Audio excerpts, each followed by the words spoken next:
vamos dar continuidade aí ao nosso trabalho de apresentações. Hoje nós temos agenda, né, com a arbitragem, com um dos meios alternativos de resolução de conflitos. Luiz Felipe, Luiz Augusto, Marcelo Castro, Marcivânia, Marcos Paulo, Maria do Socorro.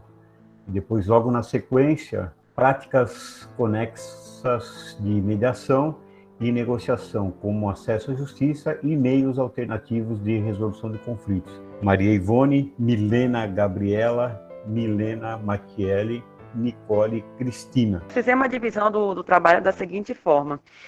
Eu fiquei responsável por falar sobre a definição de arbitragem e os outros colegas nós dividimos o tema entre natureza jurídica, câmara arbitral, princípios, dentre outros assuntos que engloba cada um do grupo para falar a respeito de um tema da arbitragem. Então é importante a gente mencionar que a arbitragem, que eu já tinha falado antes, é um meio de resolução de conflito e que ela, diferentemente, ela não é diferente do sistema judiciário. A arbitragem como um meio de alternativo de resolução de conflito. Os alunos Luiz Felipe Oliveira Bruno Batista, Luiz Augusto, a Marcivânia, que sou eu, o Marcos Paulo e a Maria do Socorro. O resumo do trabalho, professor, o objetivo, né, como eu tinha falado, é falar sobre um dos métodos de resolução de conflitos, que é a arbitragem, e considerando esse tema, ver se a oportunidade de explicar o conteúdo como eu tinha falado antes, a definição de arbitragem, natureza jurídica, princípios, sentença arbitral. Além disso, ao final das considerações, nós vamos fazer uma consideração, né, consideração final acerca do assunto. A metodologia assim utilizada são a de sempre usada nos trabalhos científicos, né, que é baseado na pesquisa bibliográfica, a gente pesquisando em livros, artigos científicos, e a partir do momento do estudo dessa bibliografia, a gente vai fazendo um levantamento dos assuntos, não considerando que um seja mais inferior ou superior ao outro, mas sim fazendo um balanço, né, para a gente poder chegar a fazer uma discussão, né, sobre o assunto.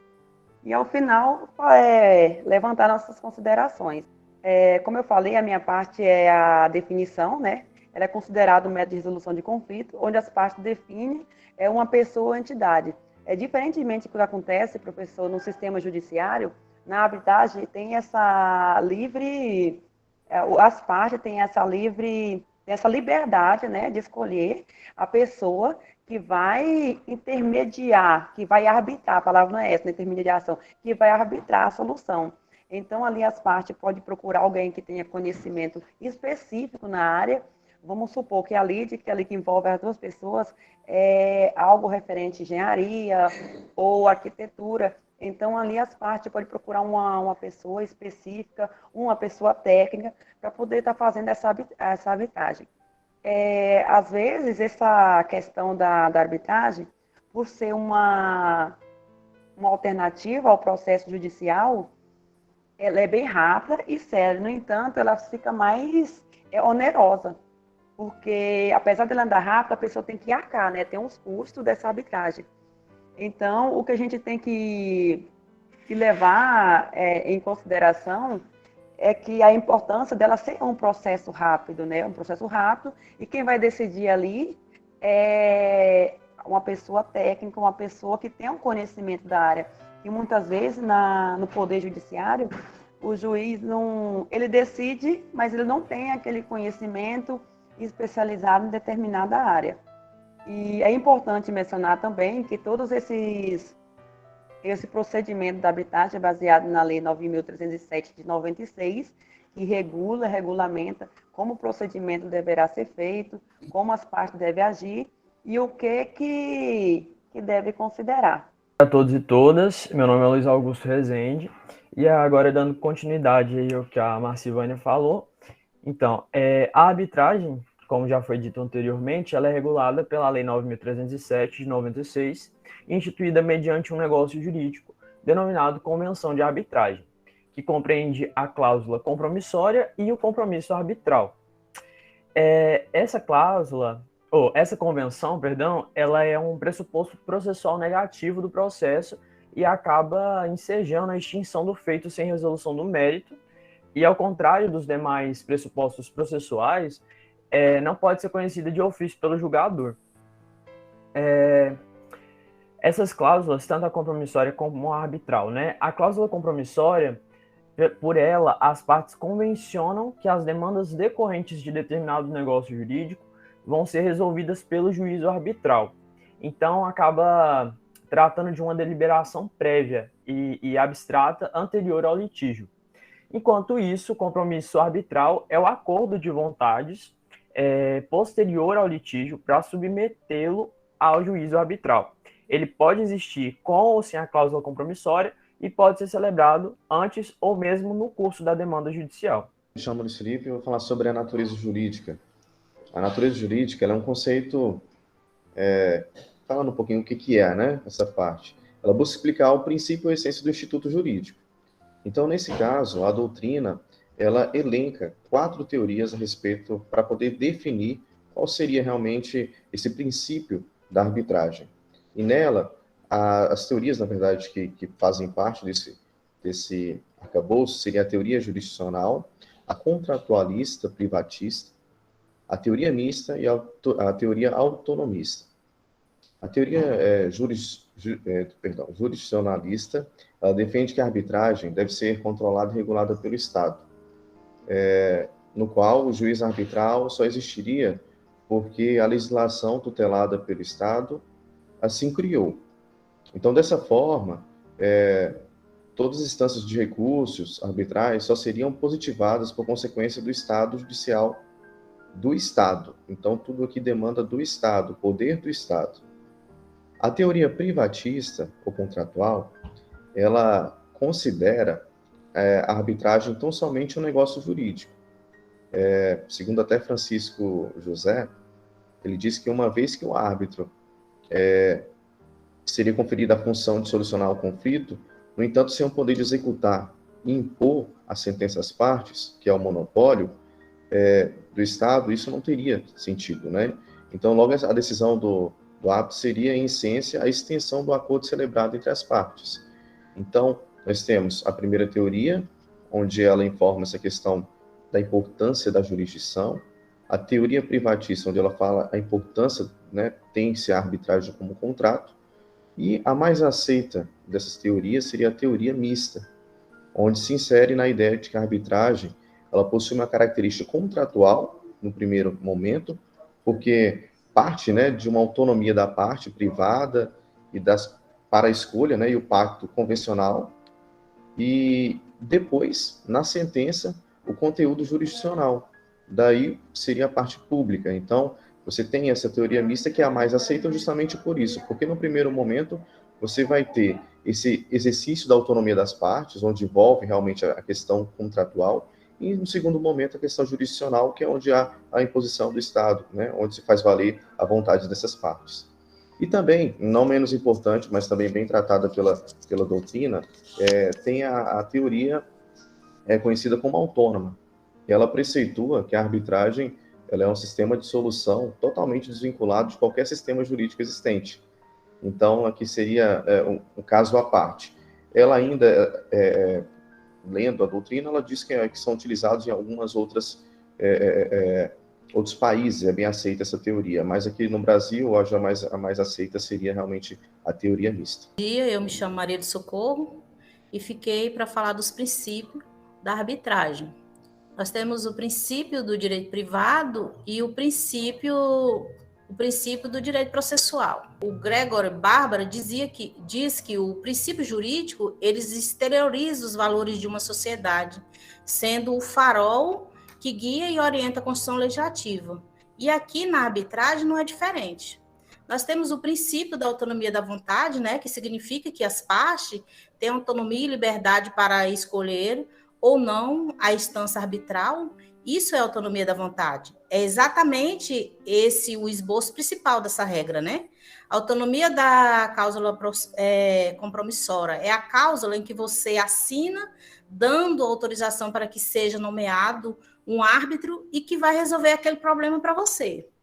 Nós temos o princípio da boa-fé, que permeia a formação, a execução e o pós-contrato, e significa que a fonte de deveres como transparência, diligência, proteção, a legítima confiança, entre outros, né?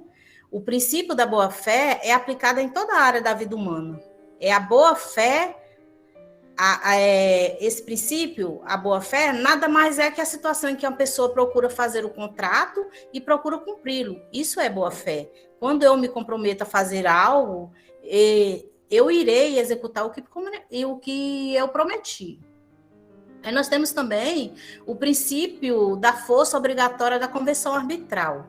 A lei de arbitragem tem a eficácia, né, da causa compromissória e o compromisso arbitral. Se as partes firmam uma convenção arbitral, deve cumpri-la. Isso, inclusive, já foi falado lá na boa-fé, né, no princípio da boa-fé.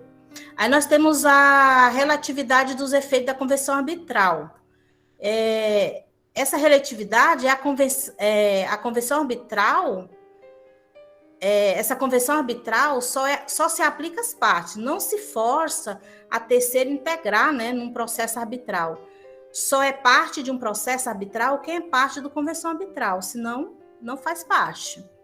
A intangibilidade do conteúdo de convenção arbitral é outro princípio, né? Uma vez celebrada a avance, as partes não podem modificar, né, unilateralmente, nem extinguir unilateralmente, a menos que esteja autorizado pelo próprio contrato ou pela lei. Aí temos o princípio, pode passar aí, o princípio do direito processual, né?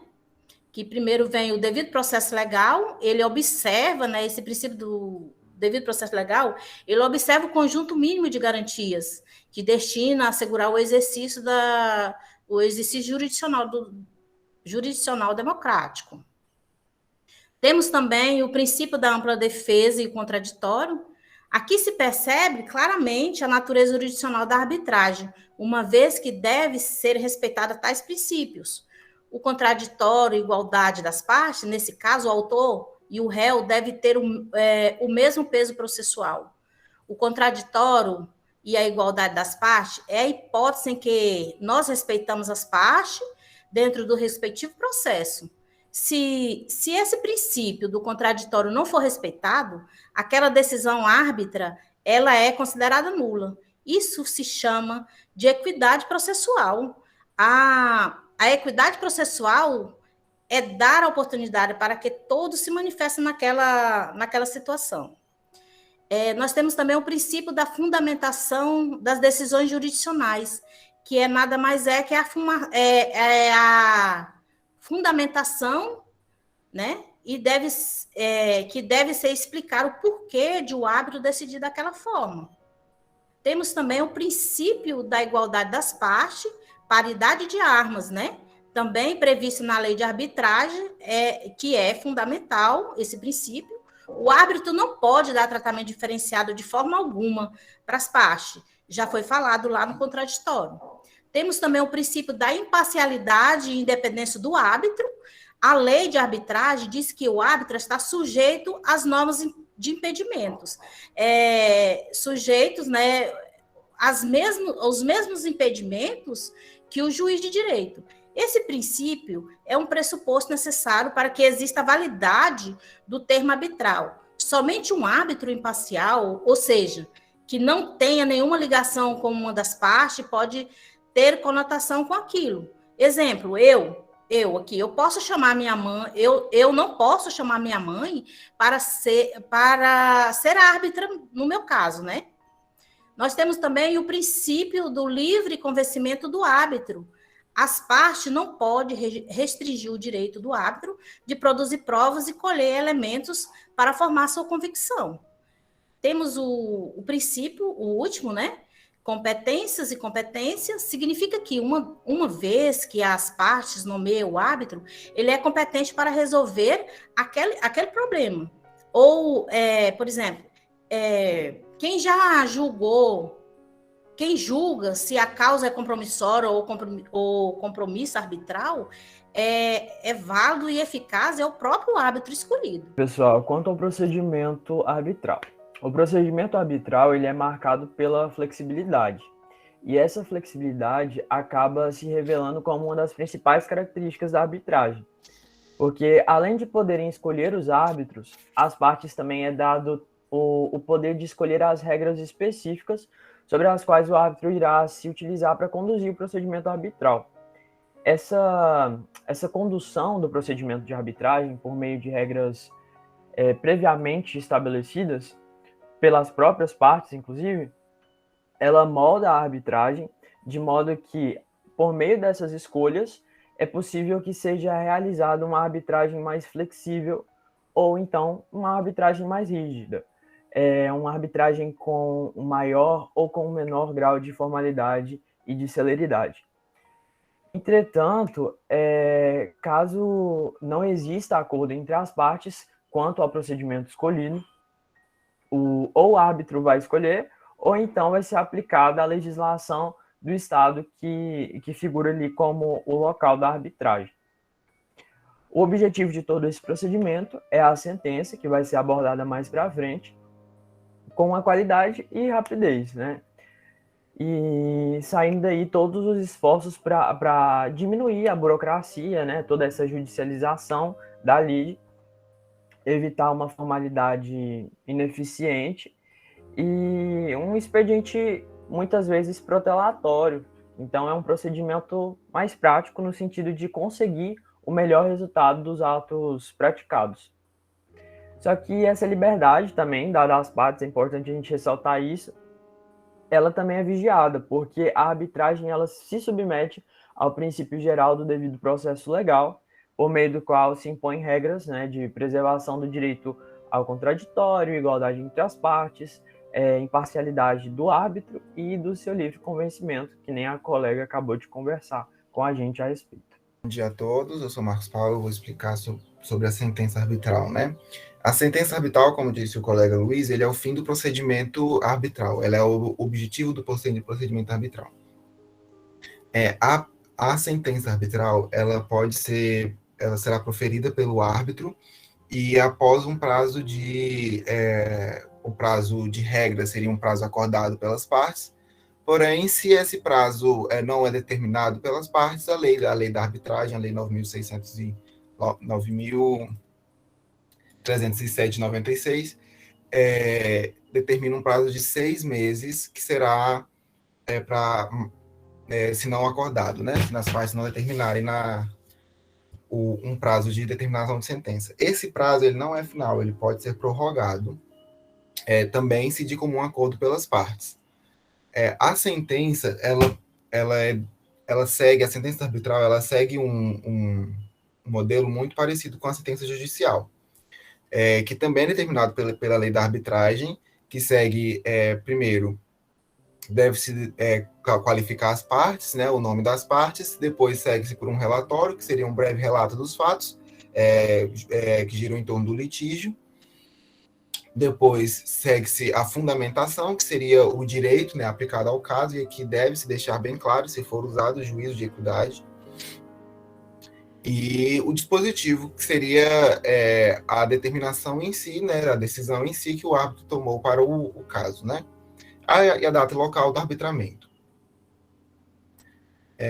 Do proferimento. O proferimento da sentença arbitral, ela será realizada pelo árbitro ou pelos árbitros, né, dependendo do tribunal arbitral.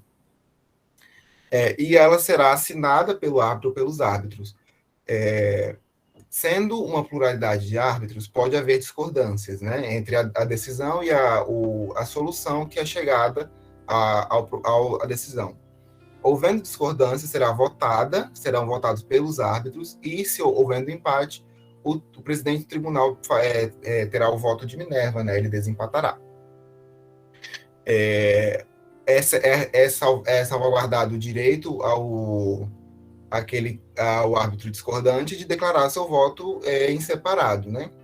ele também pode escolher, se ele, por alguma situação, se algum dos árbitros, por alguma situação, também não puder assinar a sentença ou se recusar a assinar, recai sobre o presidente do tribunal certificar esse ato, né?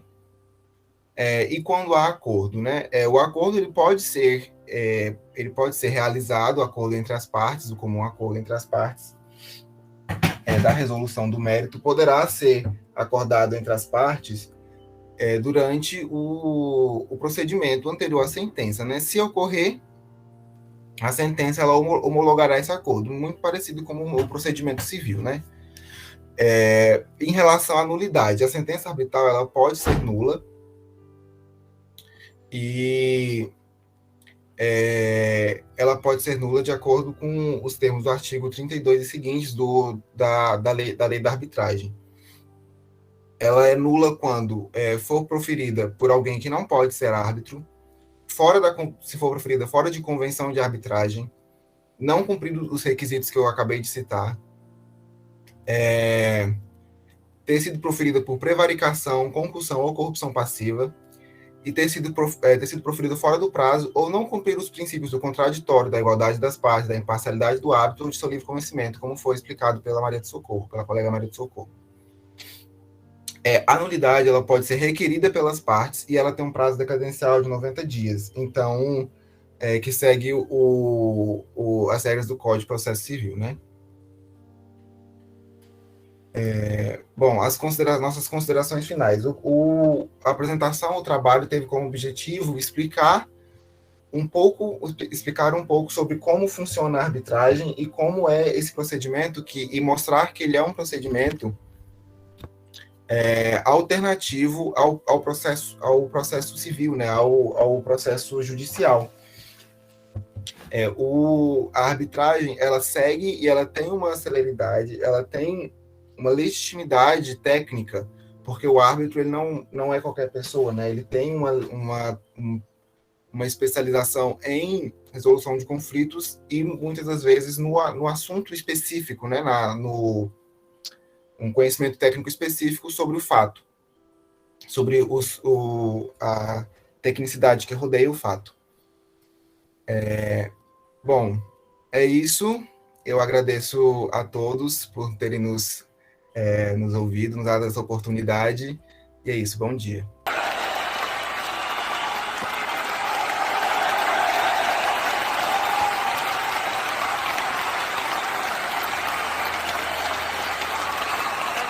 Bom dia, gente. Bom dia a todos. Eu vou fazer uma breve apresentação sobre o que vai ser nosso trabalho. Bom, o nosso tema são as práticas conexas de mediação e negociação como acesso à justiça e meios alternativos de resolução de conflitos. Bom, o nosso trabalho, ele veio tratar de um tema muito importante para o nosso direito brasileiro, que é as formas de resolução de conflitos. Nós estamos acostumados com resolver conflitos no judiciário, que é um processo muito demorado e muito desgastante. E por isso surge a mediação, conciliação, arbitragem, negociação, que são meios muito mais práticos, que vêm para resolver os conflitos de uma forma mais amigável, vamos dizer assim, e muito mais rápida. Então, o nosso trabalho ele veio com o objetivo de explicar da melhor forma possível como funcionam esses meios, para a gente não precisar muito da presença do judiciário. Bom, nós usamos a metodologia, pode passar. Nós usamos a metodologia bibliográfica.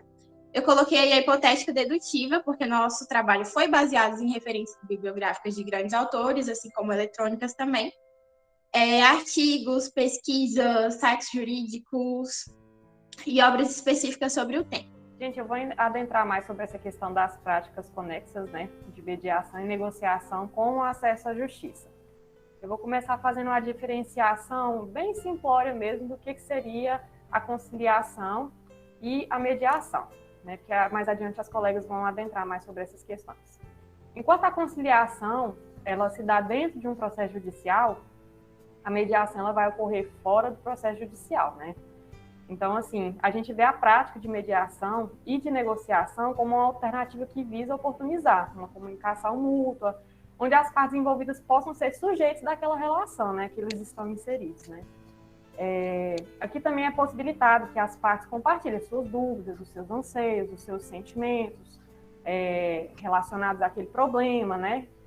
E, além disso, também as partes elas podem propor soluções, né? Possíveis soluções para aquela situação. E isso acaba, né, influenciando até mesmo o alcance da pacificação social, uma vez que eles estão ali inseridos como sujeitos da relação e tem a possibilidade deles estarem atuando, né? Nesse conflito, de maneira direta, né? Essa forma de lidar com o conflito também, acima de tudo, vai possibilitar a construção de um espaço público democrático, que é até o que Habermas falava, né? E é o que a gente pode chamar até mesmo de agir comunicativo. Deixa eu ver. Então, assim, de certa forma, são práticas que vão oportunizar a prática da mediação e da negociação, vão oportunizar um acesso maior à justiça, né, em razão das suas características próprias, que é o que eu vou mencionar mais adiante. Eu queria também fazer uma ressalva breve de que o papel do mediador, ele é somente no auxílio, né, das partes, com a intenção de pacificar os ânimos e também de facilitar a comunicação entre as partes, né? E a atuação dele não pode ser com base na emissão de opiniões, ele não pode estar fazendo juízo de valor, então, assim, ele deve ter um posicionamento neutro, né, e ele tem que ser imparcial. E essa atuação também do mediador, ela vai se restringir apenas na mediação, na negociação não é necessário um terceiro, né, para a resolução do conflito. Queria também ressalvar que no Brasil, fazer essa ressalva, né, que no Brasil a prática da mediação, infelizmente, ainda é pouco utilizada, diferente, por exemplo, nos Estados Unidos. Nos Estados Unidos, eles usam isso daí até mesmo como uma forma de desafogar o judiciário lá, né? E que, infelizmente, com toda essa velocidade dos fluxos de informação, de consumo e de produção, até mesmo por conta do sistema vigente, né? O sistema econômico vigente, né? Isso acaba contrastando, né, com a lentidão burocrática do Estado. Então, assim, o Estado acaba tendo uma certa dificuldade em acompanhar todas essas transformações, o que acabou tornando o judiciário brasileiro, de certo modo, até ineficaz na resolução de alguns conflitos, né? Porque ele já está muito abarrotado de conflitos pequenos, grandes, médios, enfim. Então, seria uma forma ideal até de estar desafogando, né, o judiciário brasileiro. E outra coisa que eu queria trazer para vocês é que a negociação, ou a mediação, e a negociação também, né, sempre foi existente. Só que a mediação, ela passou a ser um sistema estruturado desde o século XX. Então, é algo assim, essa estruturação é algo recente, né. Eu vou entrar mais ou menos nas características principais, né, da mediação, e que seria o quê? A aptidão para lidar com a raiz do problema. Trata-se de um método que ele não é coercitivo, e ele é menos burocrático, ele é flexível, entendeu? Então, consequentemente, ele é mais ágil, né? Ele é voluntário e permite que os disputantes resolvam seus problemas por eles próprios, né? Então, isso acaba fortalecendo a comunidade, porque eles passam a se enxergar como sujeitos de suas relações. A gente vê claramente esse envolvimento da comunidade, né? Porque naquele momento de mediação vai ser feito um compartilhamento de valores e coisas nesse sentido, né? Como eu havia falado, a gente vai ter maior agilidade, a gente vai ter menor custo também. Ele é bem mais barato, obviamente, né, do que o processo judicial. Ele é mais acessível também, ou seja, em razão do menor custo, em razão da agilidade, em razão da menor burocracia, ele acaba se tornando um instituto mais acessível, né, à população. É que nem um exemplo do PROCON. Eu e a Ivone, a gente já teve a oportunidade de estagiar no PROCON e a gente via que muitas demandas eram possíveis de ser resolvidas ali só com a mediação, né? E, assim, não envolvia custos altos, então, se a gente for levar em consideração os custos que são exigidos, né, nos processos judiciais.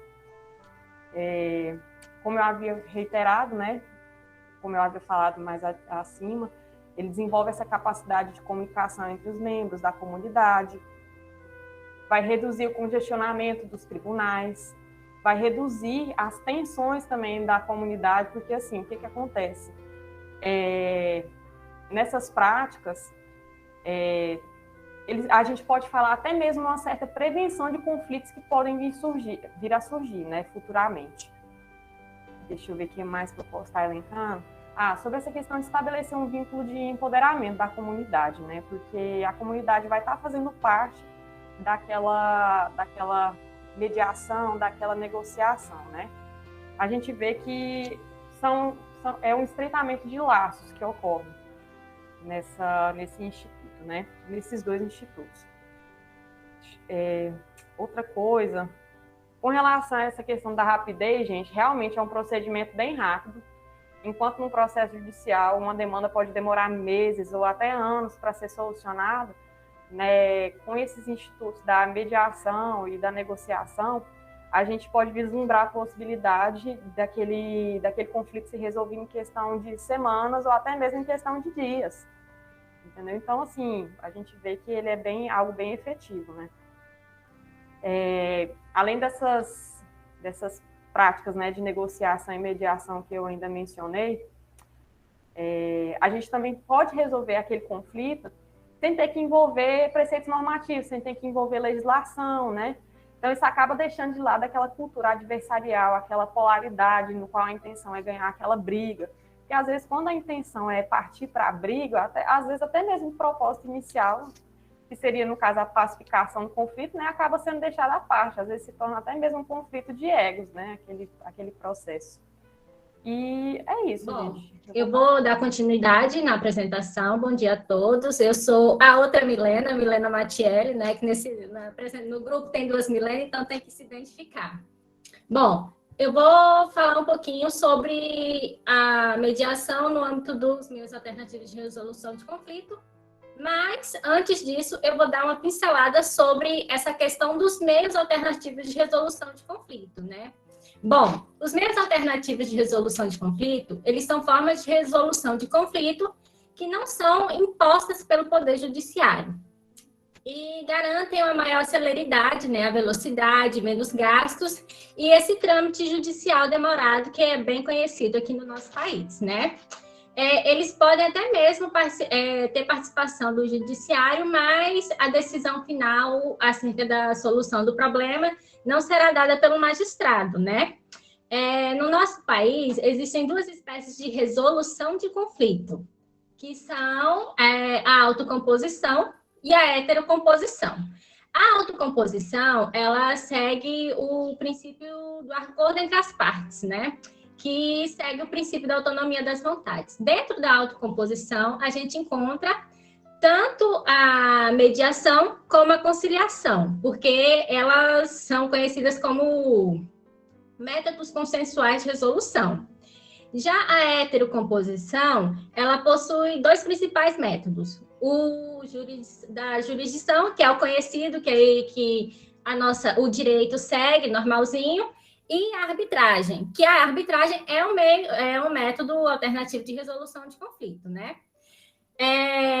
A heterocomposição, ela resolve conflitos por meio de um terceiro imparcial, que pode ser o juiz ou o árbitro, né? Juiz para jurisdição e árbitro para arbitragem. Então, a gente pode perceber aí que a diferença entre a autocomposição e a heterocomposição é que a autocomposição são as partes que vão tomar as decisões para a solução e a heterocomposição é o terceiro que vai solucionar isso para ele, né?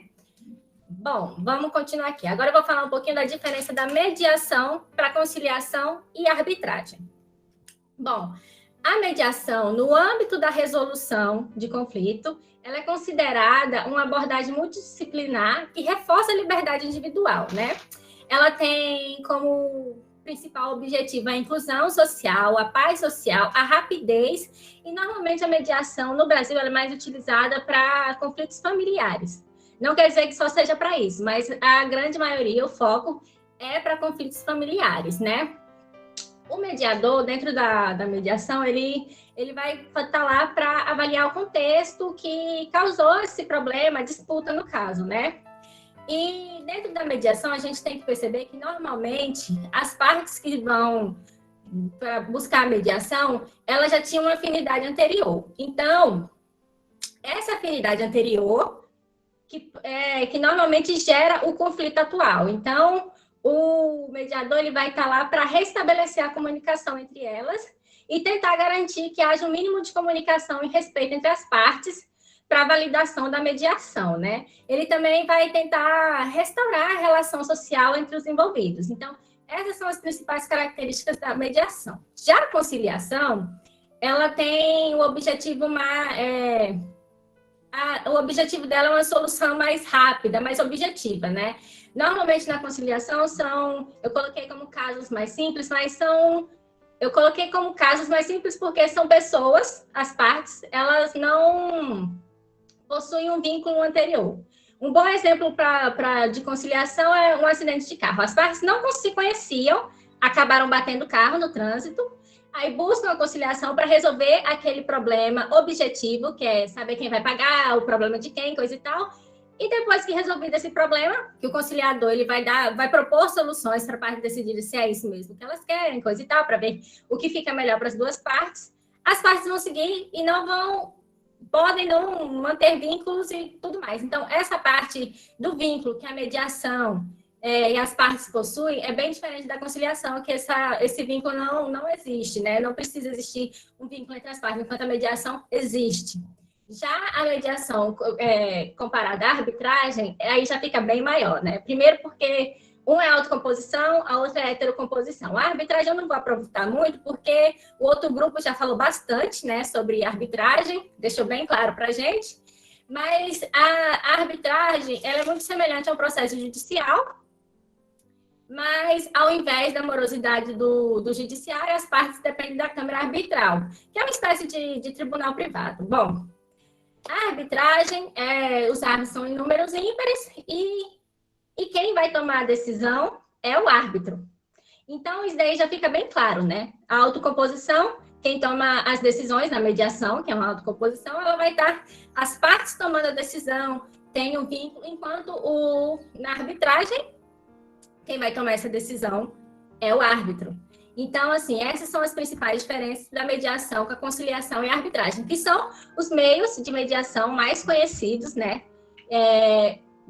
Para a população e tudo mais. Então, como as colegas já explicaram, né, sobre as práticas conexas de mediação e negociação e os meios alternativos de resolução de conflitos, vamos agora para as partes das considerações finais sobre a apresentação do trabalho.